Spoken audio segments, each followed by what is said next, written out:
스튜디오 알다. 안녕하세요. 김혜연 기자의 바닷가 책 한 줌 그 8째 장을 쥐어봅니다. 요즘 시간이 참 어떻게 흘러가는지 모르겠습니다. 어제, 오늘, 그리고 내일 이렇게 하루하루를 정신없이 살다가 문득 오늘을 살다 한순간에 과거가 한 장의 그림처럼 스치듯 떠오를 때가 있습니다. 연휴에 부모님을 찾아뵙고 올라오는 길에 기차 안에서 문득 핸드폰에 저장된 옛 가족 사진을 마주할 때, 직장에서 1년을 하루처럼 바쁘게 일하다 문득 자리를 둘러보니 들어온 후배 기수가 선배 기수보다 많아졌음을 실감할 때, 혹은 편의점에서 매번 사 먹던 단지 우유의 모양과 로고가 어딘가 어색하게 바뀌었을 때, 이렇게 남들에겐 사소해 보일지라도 순간순간 과거의 자신의 모습으로, 풍경으로 시간여행을 제 혼자 갔다 올 때가 있습니다. 몇 개월 전 길을 걷던 중 횡단보도 앞에서 중학교 때 절친했던 친구와 똑같이 생긴 한 30대 여성이 신호에 대기하고 있는 것을 보았습니다. 고향에서 6시간 떨어진 곳이 서울인지라 동네 골목에서 매일 장난치며 놀았던 이 친구가 여기 있을 리 만무하다는 생각을 하며 고개를 돌렸죠. 그런데 곧 파란불로 바뀌었고 무심히 이어폰을 꽂고 가던 그 여성이 한 걸음씩 마치 뮤직비디오의 클리셰한 한 장면처럼 저와 가까워지고 있었습니다. 석두라고 저도 모르게 입이 떨어졌습니다. 그 사람은 이어폰을 꽂고 있어서 몇 번 학창시절에 그 별명을 제가 외쳐대도 듣지 못했지만 중학교 때 저와 피구 경기를 할 때마다 각 팀 조장을 맡았던 그 아이, 별명이 당시 석두가 맞는 게 분명했습니다. 결국 저도 모르게 그 여성의 팔을 붙잡았고 서로 얼굴을 마주하자마자 우린 신호가 바뀌어 차들이 경적을 빵빵 울려댈 때까지 서로 얼싸안고 재회의 기쁨을 만끽했습니다.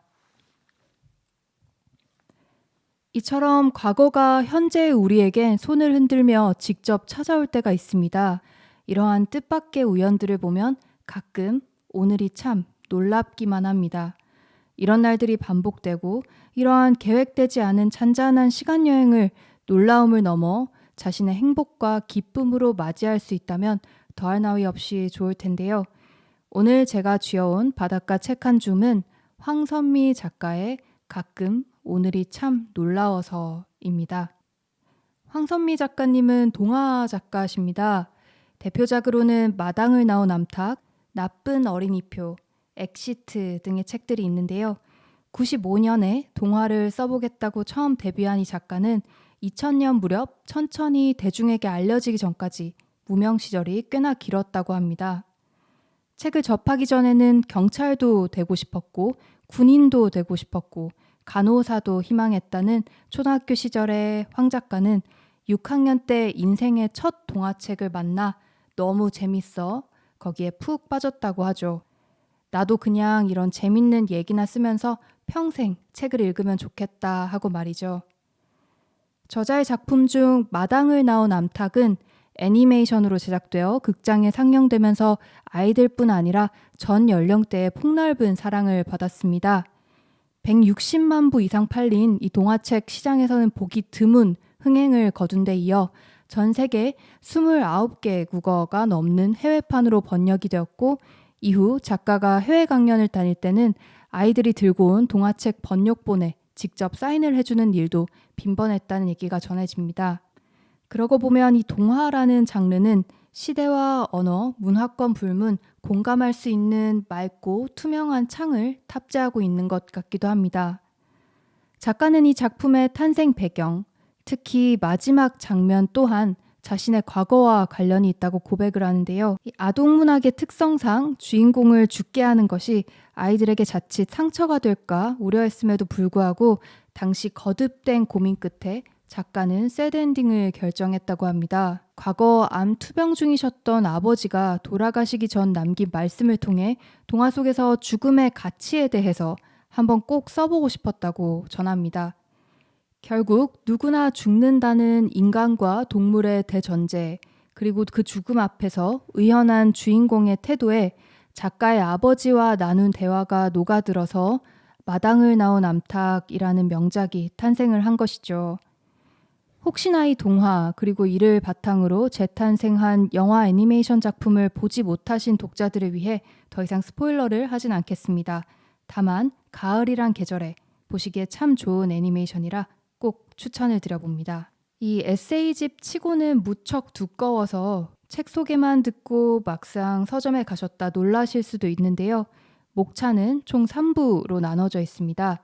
1부, 오늘은 지나간 시간으로 피어난다. 2부, 가끔 오늘이 참 놀라워서. 그리고 3부, 어른의 꿈도 진행 중입니다. 마치 과거에서부터 미래로 나아가는 듯한 시간적 구성이 목차에서도 돋보이죠. 작가는 자신의 에세이집 중간중간에 손수 색연필로 그린 그림 20점을 작은 책갈피 선물처럼 끼워 넣어 독자들에게 감동을 안겨주고 있습니다.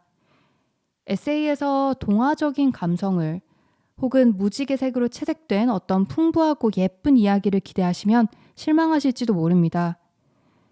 하지만 그 대신에 오히려 동화 작가로서의 황선미가 아닌 여전히 삶에 대해 고민 중인 한 인간에 관한 이야기다라고 생각을 하시면 이 에세이집은 그 매력에 빠져 순식간에 400쪽이 넘는 분량을 단숨에 읽을 것이라 확신합니다. 제가 그랬으니 말이죠.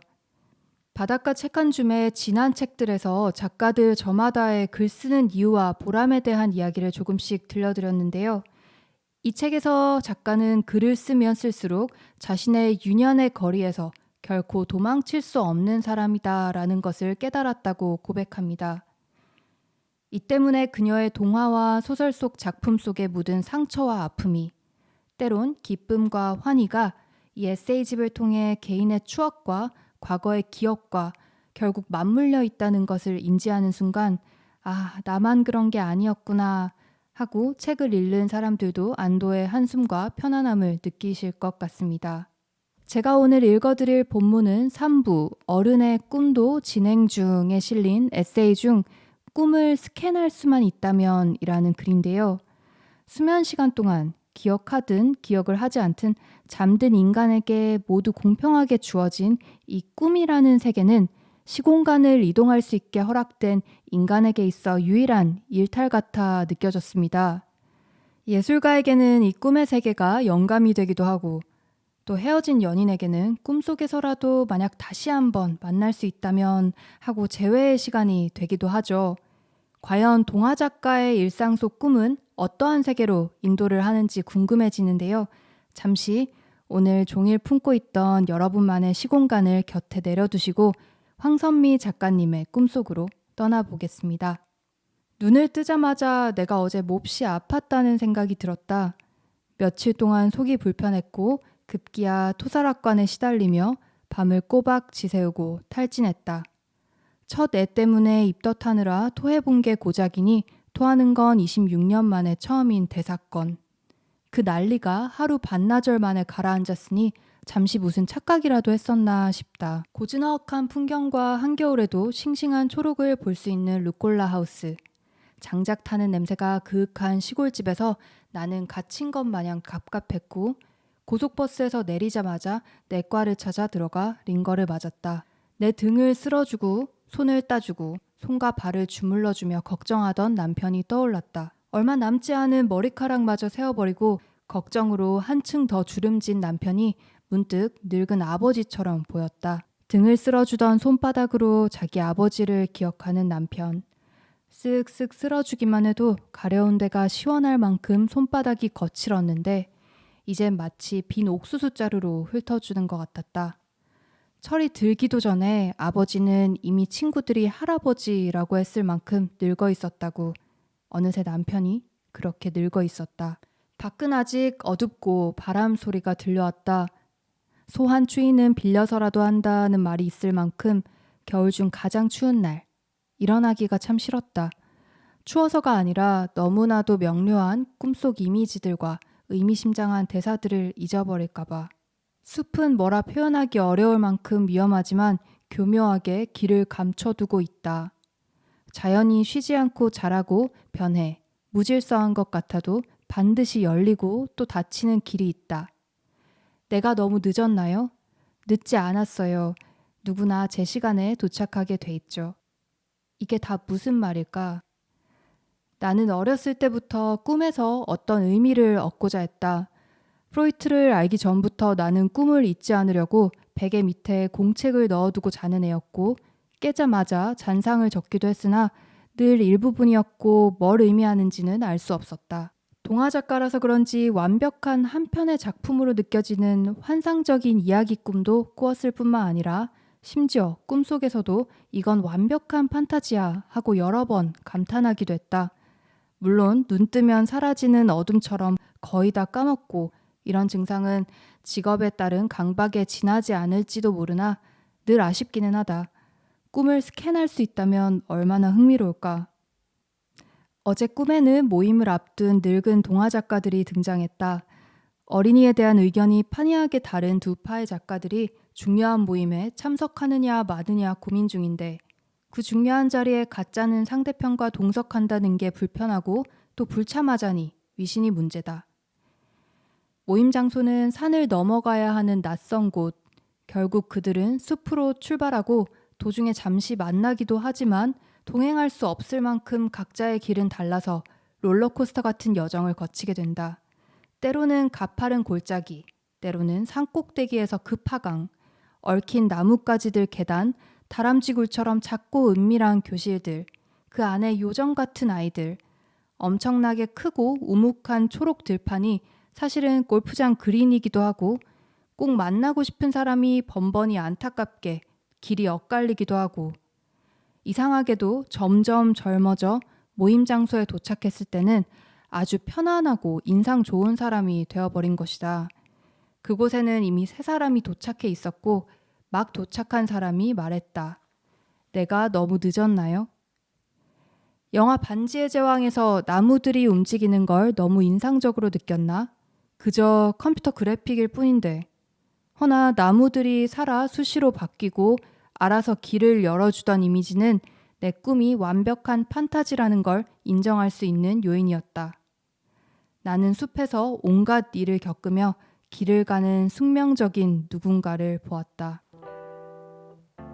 내가 가는 곳이 길이라는 유행가 한 소절이 생각난다. 그 숲은 누군가의 인생이었고 인생은 알 수 없는 일들의 연속이며 놀라움으로 가득 차서 멈출 수가 없는 것이다.